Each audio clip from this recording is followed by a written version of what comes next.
രണ്ടിനെയും സെപ്പറേറ്റ് ചെയ്യാൻ അവർക്ക് സാധിക്കും. അതായത് ബോഡി വേറെ, ശരീരം ഈ ആത്മാവ് വേറെ. ആത്മാവ് എന്ന് പറഞ്ഞ എനർജിയാണ്.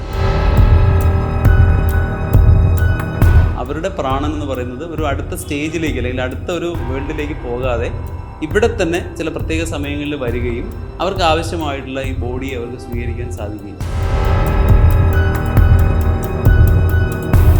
എങ്ങനെയായിരുന്നു അങ്ങനെയൊക്കെ ഉണ്ടായിരുന്ന എക്സ്പീരിയൻസ്? എനിക്കുണ്ടായ എക്സ്പീരിയൻസ് എന്ന് പറഞ്ഞാൽ ഞാൻ പറഞ്ഞല്ലോ, നമ്മൾ ഈ യാത്രയിൽ ഇങ്ങനെ പോകുമ്പോഴും നല്ല ഇരുട്ടാണ്. അപ്പോൾ എൻ്റെ കുറച്ച് ദൂരം മുമ്പേ ആയിട്ട് ഒരു വെള്ള ഒരു രൂപം ഇങ്ങനെ പോകുന്നത് കാണാൻ പറ്റും. ഭഗവത്ഗീതയിൽ തന്നെ പറയുന്നുണ്ട്, പ്രേതങ്ങൾ ഉപാസിക്കുന്നവർ പ്രേതലോകങ്ങളിൽ തന്നെ ചാടുന്ന ഒരു ഇതുണ്ട്. അപ്പോൾ വീണ്ടും നമ്മൾ കറങ്ങി തിരിഞ്ഞ് ഇവിടെ തന്നെ വരും. അതർ വേൾഡിലിരിക്കുന്ന ആളുകളെ നമ്മൾ ഒരിക്കലും ശല്യം ചെയ്യില്ല.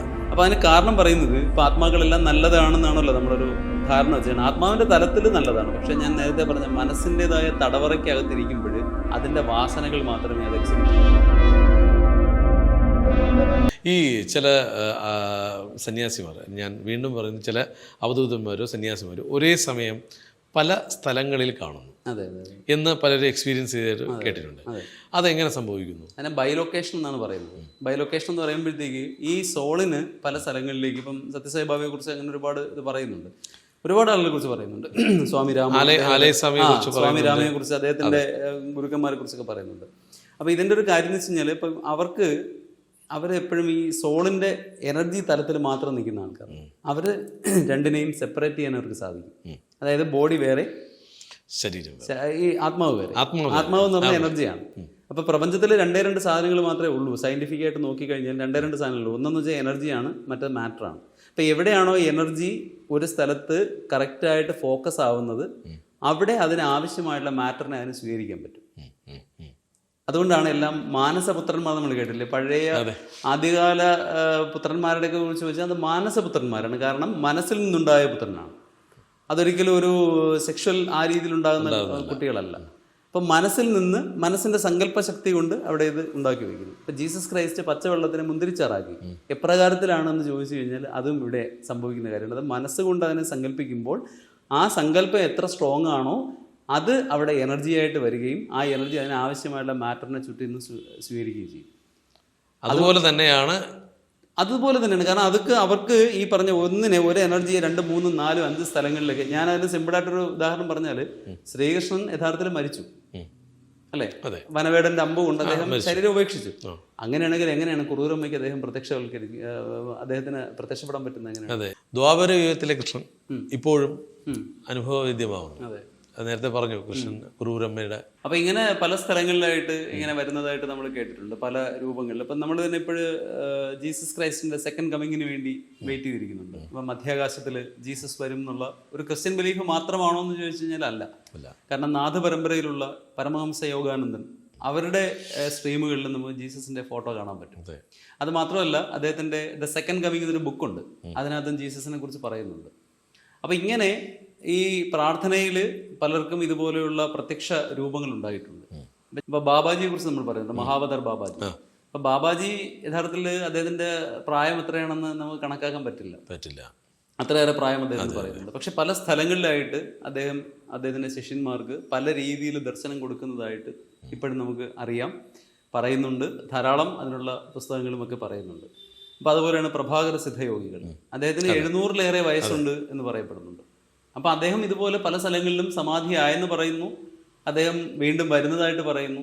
അപ്പോൾ ഇതൊക്കെ അവരെ സംബന്ധിച്ച് നമുക്ക് സയൻറ്റിഫിക്കായിട്ട് തന്നെ പറയുകയാണെങ്കിൽ നമുക്ക് പറയാൻ പറ്റുന്ന കാര്യം, അവരുടെ പ്രാണൻ എന്ന് പറയുന്നത് ഒരു അടുത്ത സ്റ്റേജിലേക്ക് അല്ലെങ്കിൽ അടുത്ത ഒരു വേൾഡിലേക്ക് പോകാതെ ഇവിടെ തന്നെ ചില പ്രത്യേക സമയങ്ങളിൽ വരികയും അവർക്ക് ആവശ്യമായിട്ടുള്ള ഈ ബോഡി അവർക്ക് സ്വീകരിക്കാൻ സാധിക്കുകയും ചെയ്യും. അപ്പം നമുക്ക് ഈ ബോഡി കൊണ്ട് നടക്കുക എന്ന് പറഞ്ഞാണ് പ്രയാസം. ഇപ്പം ഇവിടെ ഇരുന്നു കൊണ്ട് ഒരു സെക്കൻഡ് പോലും വേണ്ട എനിക്ക് എൻ്റെ വീട്ടിൽ എത്താൻ. പക്ഷെ ഈ ഭാരിച്ച ശരീരം ഞാൻ അവിടെ കൊണ്ടെത്തിക്കണമെങ്കിൽ സമയമെടുക്കും, 1.5 മണിക്കൂർ എടുക്കും. അതാണ് പ്രശ്നം. അപ്പോൾ അതുകൊണ്ട് തന്നെ ശരീരം അവർക്ക് എന്ത് ചെയ്യുന്നു, ഡിസിൻറ്റഗ്രേറ്റ് ചെയ്ത് കളയാനും പറ്റും, ആവശ്യമുള്ളപ്പോഴത്തേക്കിനെ ഇൻറ്റഗ്രേറ്റ് ചെയ്ത് മാറ്റാനും പറ്റും. പക്ഷെ അതിന് അത്രയും വലിയ ഹയർ പൊട്ടൻഷ്യൽ ഉണ്ടെങ്കിൽ മാത്രമേ അത് സാധിക്കുകയുള്ളൂ എന്നുള്ളതാണ് നമ്മൾ മനസ്സിലാക്കേണ്ട കാര്യം. ഇപ്പോൾ നമ്മെ വിട്ടുപോയ നമ്മുടെ വേണ്ടപ്പെട്ടവർ നമ്മെ വിട്ടുപോയി, പിന്നെയും നമുക്ക് അവരെ കാണാൻ കഴിയുമോ? ഇപ്പോൾ അങ്ങനെയുള്ള പഠനങ്ങൾ നടക്കുന്നു നേരത്തെ അങ്ങനെ പറഞ്ഞു. അങ്ങനെ എക്സ്പീരിയൻസ് ഉള്ള അങ്ങേക്കും എക്സ്പീരിയൻസ് ഉണ്ടോ? തീർച്ചയായിട്ടും തീർച്ചയായിട്ടും. അങ്ങനെ എക്സ്പീരിയൻസ് ചെയ്ത ആൾക്കാരുണ്ടോ? നമ്മൾ ഈ ഒരു പ്രോഡക്റ്റിന്റെ ഒരു പരസ്യം കൊടുത്തിട്ട് ഒരു ചെറിയ ഡോട്ട് ഇട്ടിട്ട് കണ്ടീഷൻ സപ്ലൈ എന്ന് പറയില്ല, ഇതിലും കണ്ടീഷനാണ്. ദയവ് ചെയ്ത് നിങ്ങൾ മറ്റൊരു രീതിയിൽ തെറ്റിദ്ധരിക്കരുത്. കണ്ടീഷനാണ്. കണ്ടീഷനാണ്. അതായത് ഇപ്പൊ മരണപ്പെട്ടു പോയ ഒരു ശരീരമാണ് മരിക്കുന്നത്, ആ ഡിപ്പാർട്ടായി പോകുന്ന ആ സോളിനെ സംബന്ധിച്ച് ഒരുപാട് ഘടകങ്ങളുണ്ട്. അതിന് പുനർജന്മം ഉണ്ടാകാം. അപ്പൊ പുനർജന്മങ്ങളിലേക്ക് പോവുകയാണെങ്കിൽ പിന്നെ നമുക്ക് അതിനെ കാണാൻ പറ്റില്ല. അപ്പൊ സാധാരണയായിട്ട് നമ്മുടെ ഒരു സങ്കല്പം അനുസരിച്ച് മരിച്ച 1 വർഷം വരെയൊക്കെ നമ്മളിങ്ങനെ ആണ്ടുബലിയൊക്കെ ചെയ്യാറുണ്ട്. 1 വർഷം വരെ ഇവിടെ കാണും എന്നൊക്കെ പറയാറുണ്ട്. ഇതിനൊക്കെ ഈ കാലഗണനയുടെ ഒരു വലിയൊരു സംഗതി വരുന്നുണ്ട്. അപ്പം നമ്മളെ സംബന്ധിച്ച് 365 ദിവസമാണ് നമ്മളെ സംബന്ധിച്ച് ഒരു വർഷം, 24 മണിക്കൂറാണ് നമ്മളെ സംബന്ധിച്ച് ഒരു ദിവസം. അപ്പോൾ ഇതിൽ പലയിടത്തും വേരിയേഷൻസ് വരുന്നുണ്ട്. കാരണം ഡേ ടൈം ചിലടത്ത് കൂടുതലായിരിക്കും, ചിലടത്ത് കുറവായിരിക്കും, ഒരുപാട് കാര്യങ്ങൾ വരുന്നുണ്ട്. പക്ഷേ പിതൃ എന്നുള്ള ഭാവത്തിൽ നിൽക്കുമ്പോൾ അല്ലെങ്കിൽ ഈ ശരീരം ഉപേക്ഷിച്ച് പോകുന്ന സോളിനെ സംബന്ധിച്ച് 28 ഹ്യൂമൻ ഡേയ്സ് ആണ് അവരെ സംബന്ധിച്ച് ഒരു ഡേ ആയിട്ട് വരുന്നത്. അതുകൊണ്ട് നമ്മൾ മാസം തോറും പിതൃ ശ്രാദ്ധം ചെയ്യുന്നതിന് കാരണം. അപ്പൊ പലരും ചോദിക്കും ദിവസവും കൊടുക്കണ്ടേ, ഈ കളിയാക്കി ചോദിക്കും നിങ്ങൾ മാസത്തിൽ ഒരിക്കൽ പോയി ബലി കൊടുക്കണം, എന്തിനാ അവർക്ക് ഇത്രയും ദിവസം വിശക്കില്ലേ? പക്ഷെ അവരെ ദിവസം എന്ന് പറഞ്ഞാൽ നമ്മുടെ 28 ദിവസത്തിന് തുല്യമാണ് അവരുടെ ഒരു ദിവസം. അപ്പൊ അതിന് കാരണം എന്ന് വെച്ച് കഴിഞ്ഞാൽ നമ്മുടെ വളരെ ഇൻട്രസ്റ്റിംഗ് ആയിട്ടുള്ള ഒരു ടോപ്പിക്ക് സംസാരിച്ചുകൊണ്ടിരുന്ന സമയം പോകണം നമുക്കറിയില്ല. അതേസമയം നമ്മൾ വെറുതെ ഒരാളിനെ വെയിറ്റ് ചെയ്തിരിക്കുന്നു, അല്ലെങ്കിൽ വേറെ എന്തെങ്കിലും ബസ് സ്റ്റോപ്പിലൊക്കെ നമ്മളിങ്ങനെ ഇരിക്കുമ്പോൾ 5 മിനിറ്റ് ചിലപ്പോൾ നമ്മൾ തോന്നും വാച്ച് നിന്നോ നമ്മളിങ്ങനെ തട്ടി നോക്കും. അപ്പോൾ എന്താ കാര്യം? ഇപ്പോൾ ടൈം എന്ന് പറയുന്നത് യഥാർത്ഥത്തിൽ ഒരു ബാക്ക്ഗ്രൗണ്ടാണ്. യഥാർത്ഥ ടൈം ഇല്ല, സമയം എന്ന് പറഞ്ഞ സാധനം യഥാർത്ഥത്തിൽ ഇല്ല. അപ്പോൾ ആളുകൾ ഇതിൻ്റെ അടിയിലൊന്നും ചോദിക്കുമായിരിക്കും പിന്നെ എന്താണുള്ളതെന്നുള്ള. സമയം എന്ന് പറഞ്ഞ സാധനം യഥാർത്ഥത്തിലില്ല, കാരണം സമയം ഉണ്ടായിട്ടില്ല. സമയം ഉണ്ടായതാണെങ്കിൽ അതിന് മുമ്പ് സമയമില്ലായ്മ എന്നൊരു സമയത്തെക്കുറിച്ച് നമുക്ക് ചിന്തയില്ല, അതൊരിക്കലും നടക്കില്ല. അപ്പം സമയം ഉണ്ടായിട്ടില്ല. സമയം ഒരു ബാക്ക്ഗ്രൗണ്ട് മാത്രമാണ്, അല്ലെങ്കിൽ നമ്മൾ തന്നെ സൃഷ്ടിച്ചെടുത്തല്ലേ. അതെ, ഇത് ഒരു കോംപ്ലിക്കേറ്റഡ് ഒരു തിയറിയാണ് ഞാൻ പറയുന്നത്. നമ്മൾ തന്നെ ടൈം കണ്ടെത്തിയതല്ലേ. അതെ, ടൈം എന്ന് പറഞ്ഞ സാധനം ഒരു ബാക്ക്ഗ്രൗണ്ട് ആയിട്ടുണ്ട്. ഈ പ്രപഞ്ചത്തിന്റെ ഒരു ബാക്ക്ഗ്രൗണ്ട് ആയിട്ട് ടൈമുണ്ട്. പക്ഷെ ടൈം ഒരിക്കലും സ്റ്റാർട്ട് ചെയ്തിട്ടില്ല. സ്റ്റാർട്ട് ചെയ്ത് കഴിഞ്ഞാൽ നമുക്ക് ചിന്തിക്കേണ്ട ഒരു കാര്യം, ഇപ്പൊ ഭൂമി ഉണ്ടാകുന്നതിന് മുമ്പ് എന്തായിരുന്നു വെച്ചാൽ നമുക്ക് പറയാം ആബ്സെൻസ് ഓഫ് ദ എർത്ത് ആണ്. ഭൂമി ഇല്ലായിരുന്നു, അതിൽ നിന്നാണ് ഭൂമി ഉണ്ടായത്. ഓക്കെ, വെള്ളം ഉണ്ടാകുന്നതിന് മുമ്പ് എന്തായിരുന്നു? വെള്ളം ഇല്ലാതിരുന്നു. എന്നാൽ സമയം ഉണ്ടാകുന്നതിന് മുമ്പ് എന്തായിരുന്നു വെച്ചാൽ സമയമില്ലായിരുന്നു. നമുക്ക് ഒരിക്കലും കോംപ്രിഹെൻഡ് ചെയ്തെടുക്കാൻ പറ്റില്ല. അതുകൊണ്ട് തന്നെ ഫോർത്ത് ഒരു ഇതായിട്ടാണ് നമ്മൾ അതിനെ കാണുന്നത്. അപ്പോൾ ടൈം എപ്പോഴും എന്ന് പറയുന്നത് പ്രപഞ്ചത്തിൻ്റെ ഒരു ബാക്ക്ഗ്രൗണ്ടായിട്ട് നിൽക്കുന്നു. അത് പല സ്ഥലങ്ങളിലും ആളുകൾ അതിനെ അറിയുന്നതനുസരിച്ചാണ് സമയത്തിൻ്റെ വ്യത്യാസം എന്ന് പറയുന്നത്. അതെ, ഇപ്പോൾ ചില ജീവികൾ ഹൈബർനേഷന് പോകുന്ന ജീവികൾ 6 മാസം വരെ കിടന്നുറങ്ങാറുണ്ട് അല്ലേ? നമ്മൾ കുംഭകർണൻ നമ്മൾ രാത്രി ഉറങ്ങാൻ പോയിട്ട് നല്ല സുഖകരമായിട്ട് ഉറങ്ങി കഴിഞ്ഞാൽ ഉറങ്ങി എണീറ്റ് ഇപ്പോൾ അങ്ങോട്ട് കിടന്നതിനുള്ളൂ. അതിനിടയ്ക്ക് പ്രത്യേകിച്ച് നമ്മൾ വിദ്യാർത്ഥികളായി പഠിക്കാനൊക്കെ ഉള്ളപ്പോഴത്തേക്ക് നമുക്ക് തോന്നും ഇത്രയും. അതേസമയം നമുക്ക് എന്തെങ്കിലും ഒരു ഇഷ്യൂ ഉണ്ടെങ്കിൽ അന്നത്തെ രാത്രി നമുക്ക് കാളരാത്രിയാണ്, ഉറക്കമേ പറ്റില്ല. അപ്പൊ ഇവിടെയെല്ലാം ടൈമിനെ നമ്മൾ അറിയുന്ന രീതിയാണ് അതിനകത്ത് വരുന്നൊരു സംഗതി. അത് തന്നെയാണോ ഈ പറഞ്ഞ സോളുകൾ? തീർച്ചയായിട്ടും. അപ്പോൾ ഈ സോളിന്റെ ലെവലിൽ വരുമ്പോൾ നമ്മുടെ ഈ മനുഷ്യന്റെ 28 ദിവസങ്ങളാണ് ആത്മാവിനെ സംബന്ധിച്ച് ഒരു ദിവസം എന്ന് പറയുന്നത്. അതേപോലെ 365 മനുഷ്യ ദിനങ്ങൾ ചേരുമ്പോഴാണ് ദേവന്റെ ഒരു ദിനമാകുന്നത്. അതുകൊണ്ട് വർഷത്തിൽ ഒരിക്കൽ ഉത്സവം നടത്തുന്നത്. അതെ, ശരിക്കും പറഞ്ഞാൽ അവർക്ക് ദിവസം ഉത്സവമാണ്. ഇതാണ് ഇതിൻ്റെ ഒരു സംഗതി. അപ്പോൾ ഈ ടൈമിൻ്റെ ഡിഫറെൻറ്റ് ഫ്രെയിമുകളിൽ ഇരുന്നുകൊണ്ട് നമ്മൾ നോക്കുമ്പോഴാണ് നമുക്ക് ഈ പറയുന്ന ഒരു ബുദ്ധിമുട്ട് നമുക്കുണ്ടാകും. എങ്ങനെയായിരുന്നു അങ്ങനെയൊക്കെയുണ്ടായിരുന്ന എക്സ്പീരിയൻസ്? എനിക്കുണ്ടായ എക്സ്പീരിയൻസ് എന്ന് പറഞ്ഞാൽ ഞാൻ പറഞ്ഞല്ലോ, നമ്മൾ ഈ യാത്രയിൽ ഈ പുസ്തകത്തിലെ കുറിച്ചൊക്കെ പറഞ്ഞിട്ടുണ്ട്, ചാനലിലൊന്നും അങ്ങനെ ഇതുവരെ പറഞ്ഞിട്ടില്ല. അപ്പോൾ നമുക്ക് ഇങ്ങനെയുള്ള അപ്പാരിഷൻസ് ഒരുപാട് കാണാനുള്ള ഇത് കിട്ടിയിട്ടുണ്ട്. കാരണം അതിനൊക്കെ പക്ഷേ നമ്മൾ ഈ പറഞ്ഞൊരു ധൈര്യം വലിയൊരു ഘടകമാണ്. കാരണം ഈ പലരും എൻ്റെ അടുത്ത് ചോദിക്കുമ്പോഴേ ഞാൻ പറയാറുണ്ട് അങ്ങനെയുള്ള പരിപാടിക്കൊന്നും പോകരുത്. കാരണം ഇതൊക്കെ നൈറ്റ് ഒരു ഘടകമാണ്. അതുപോലെ തന്നെയാണ് ഈ ഇലക്ട്രിക് ആയിട്ടുള്ള ഒരുപാട് സാധനങ്ങൾ ഇല്ലാത്ത ഏരിയാസ് ആയിരിക്കണം. വൈദ്യുത കാന്തിക തരംഗങ്ങളുടെ ഓവർ ഇൻഫ്ലുവൻസ് കൊണ്ട് ഈ പറയുന്ന എനർജീസിന് പ്രോപ്പറായിട്ട് അവിടെ നിൽക്കുക, അതൊരു എനർജിയാണല്ലോ, ആ എനർജിക്ക് അവിടെ വരാനോ അല്ലെങ്കിൽ നമുക്ക് അതിനെ കാണാനോ ഉള്ള ഒരു കപ്പാസിറ്റി ഉണ്ടാവണമെന്നില്ല. ഇനി എല്ലാവർക്കും ഇത് കാണാൻ പറ്റുമെന്ന് വെച്ച് കഴിഞ്ഞാൽ അത് കാണാൻ പറ്റുകയില്ല. അതിനാണ് നമ്മൾ സൈക്കിക് എന്നുള്ള വാക്ക് പറയുന്നത്. പക്ഷേ കേരള സമൂഹത്തിൽ പലപ്പോഴും തലയ്ക്ക് ഓളം എന്നുള്ള അർത്ഥത്തിലാണ് അവൻ സൈക്കോ ആണ് സൈക്കിക് എന്ന് പറയുന്നത്. പക്ഷേ സൈക്കിക് അല്ല, ആക്ച്വലി അത് സൈക്കഡെലിക്കാണ്. സൈക്കിക് മീൻസ് ഇതൊരു പൊട്ടൻഷ്യൽ ആണ്, ഒരാളിനുള്ളൊരു എബിലിറ്റിയാണ്, ഒരു നമ്മളതിനെ സൈ കപ്പാസിറ്റി എന്ന് പറയും. അതായത് നമുക്ക് മറ്റുള്ളവർക്ക് കാണാൻ പറ്റാത്ത കാര്യങ്ങൾ നമുക്ക് കാണാനായിട്ട് കഴിയുക, ഇങ്ങനെയൊക്കെയുള്ള കുറേ സംഗതികളുണ്ട്. ഇത് പോസിറ്റീവ് ആണോ എന്ന് ചോദിച്ചാൽ as A part of the research നിങ്ങൾക്ക് ഇത് ചെയ്യാം. പക്ഷെ നിങ്ങൾ ധൈര്യവാനായിരിക്കണം. അതല്ല എങ്കിലുള്ള കുഴപ്പമെന്ന് വെച്ച് കഴിഞ്ഞാൽ നിങ്ങളുടെ മനോനില തകരാൻ സാധ്യത. അങ്ങനെ ഒരുപാട് പേര് ഈ സൈക്കഡലിക്കായ ആൾക്കാരുണ്ട്. ഈ അങ്ങനെയൊക്കെ ഉണ്ടായ എക്സ്പീരിയൻസ് എന്താണെന്ന് വീണ്ടും ഞാൻ പിന്നെയും ചോദിക്കും. ഞാൻ അതിൽ നിന്ന് പതുക്കെ ഞാൻ സമ്മതിക്കില്ല. കാരണം ധാരാളം എക്സ്പീരിയൻസിൽ ഉണ്ടായിട്ടുണ്ട്, ധാരാളം എക്സ്പീരിയൻസിൽ ഉണ്ടായിട്ടുണ്ട് മാത്രമേ എനിക്കിപ്പോൾ പറയാൻ പറ്റുള്ളൂ. കാരണം ഈ ബുക്കിനകത്ത് ഞാൻ കുറേ കാര്യങ്ങൾ അതിനകത്ത് പറഞ്ഞിട്ടുണ്ട്. പക്ഷേ ഒരു എക്സ്പീരിയൻസ് പറഞ്ഞു കഴിഞ്ഞാൽ നമുക്ക് ബുക്ക് കൂടുതൽ മുന്നോട്ട് പോകുന്ന എനിക്ക് തോന്നുന്നു. അത് ശരിയാണ്. കാരണം വെച്ചാൽ ഈ രാത്രി ഉള്ള അപ്പോൾ ഞങ്ങൾക്ക് അടുത്തൊരു ക്ലബ്ബ് ഉണ്ടായിരുന്നു. അപ്പോൾ ആ ക്ലബ്ബിൽ ഞാൻ പോയിട്ട്, ക്ലബ്ബ് എന്ന് വെച്ചാൽ ക്യാരംസ് കളിക്കുന്ന ക്ലബ്ബ്, നാട്ടിൻപുറമാണ്. അപ്പോൾ അവിടെ ഞങ്ങളുടെ വീട്ടിൽ താഴെയുള്ള നാരായണൻ ജ്യോത്സ്യൻ എന്ന ഒരാളുണ്ട്. അപ്പോൾ അദ്ദേഹത്തിന്റെ ജ്യോതിശാലയും പൂട്ടിയിട്ട് വരുന്ന നാട് എവിടെയാണ്? നാടെന്ന് പറയുന്ന കല്ലറ അടുത്താണ്, കിളിമാനൂർ കല്ലറ എന്ന് പറയുന്ന അവിടെയുള്ള ഒരു കുഗ്രാമമാണ്, സാധാരണ ഗ്രാമം. ഞാൻ പറഞ്ഞല്ലോ, ഞാൻ 21 വയസ്സുള്ളപ്പോഴാണ് കറണ്ട് വരുന്നതെന്ന് പറഞ്ഞില്ലേ. അപ്പോൾ അങ്ങനെ ഒരു സാധാ ടിപ്പിക്കൽ ഗ്രാമമാണ്. പക്ഷെ അത് വളരെ റിച്ച് ആയിരുന്നു. കാര്യം നമുക്ക് ഇങ്ങനെയുള്ള ഒരുപാട് കാര്യങ്ങളുടെ ഒരു ഭൂമികയായിരുന്നു ശരിക്കും പറഞ്ഞാൽ.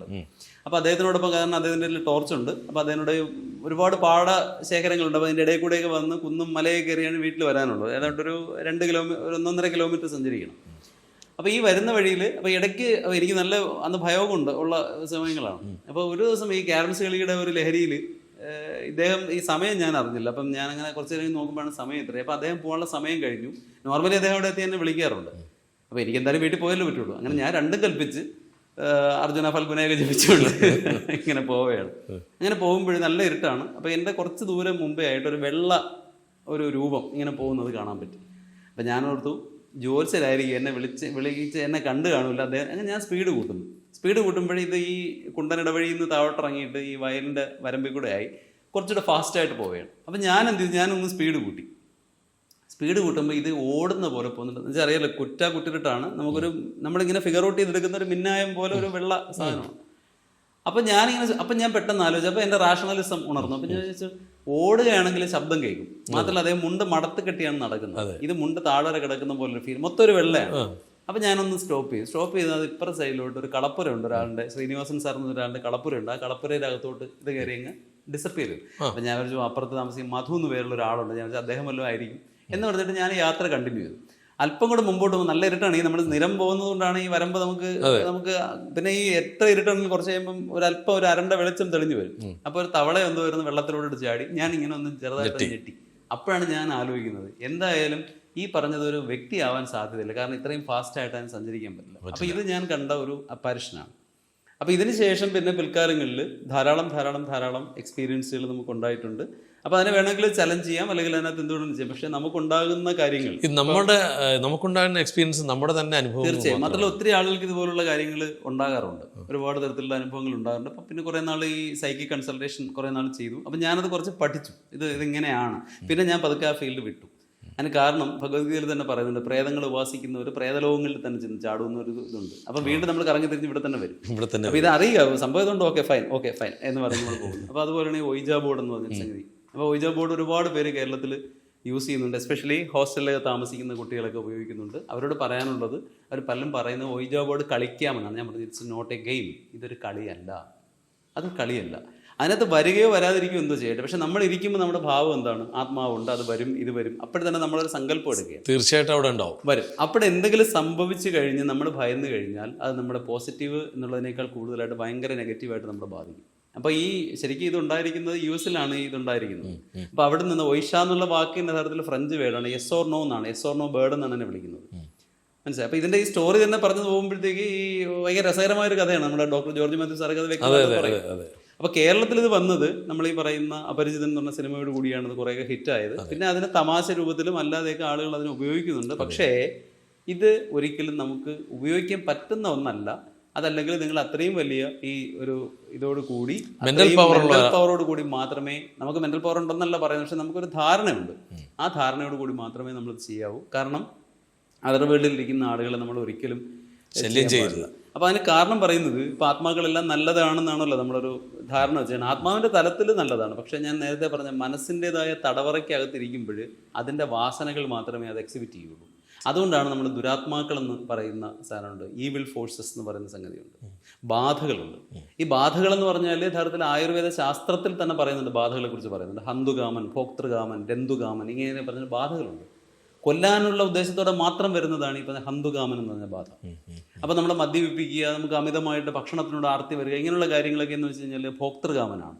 ഇനി നമ്മൾ ഈ രന്തുകാമൻ വെച്ചാൽ രതിയുമായി ബന്ധപ്പെട്ടുള്ള നമ്മുടെ സ്വഭാവ വൈകൃതങ്ങൾക്ക് കാരണം ഇതാണ്. അപ്പോൾ ചില ആളുകൾ, ടിപ്പിക്കലി ഗുഡ് പീപ്പിൾ, വളരെ പെട്ടെന്ന് ഇങ്ങനെയുള്ള കാര്യങ്ങളിലേക്ക് മാറിപ്പോകുന്ന കാണുമ്പോൾ നമ്മൾ അതിശയിച്ചു പോകും. ഇനി ഒരാൾ മദ്യപിക്കുകയാണെങ്കിൽ സയന്റിഫിക്കലി പറഞ്ഞാൽ അയാളുടെ ശരീരത്തിൽ ചെല്ലേണ്ട ആൽക്കഹോളിന് ഒരു പ്രത്യേക കോണ്ടന്റ് ഉണ്ട്. അത് കഴിയുമ്പോൾ അയാൾ ബോധം കെട്ട് വീഴണം, അല്ലെങ്കിൽ വൊമിറ്റ് ചെയ്യണം.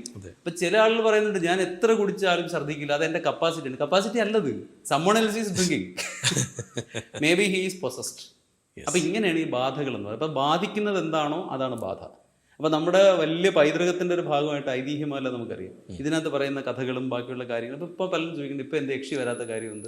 അപ്പോൾ അതിന് കാരണം തന്നെ അതിശക്തമായ വെളിച്ചം, അതിശക്തമായ വൈദ്യുത കാന്തിക മാഗ്നറ്റിക് വേവ്സും അതുപോലെ തന്നെ ഇലക്ട്രിക് വേവ്സും ഭയങ്കരമായിട്ടുണ്ടാകുന്ന ഒരു സമയത്ത് ഈ പറയുന്ന എനർജികൾക്ക് പലപ്പോഴും അവിടെ കോപ്പപ്പ് ചെയ്ത് നിൽക്കാനായിട്ട് സാധിക്കുകയില്ല.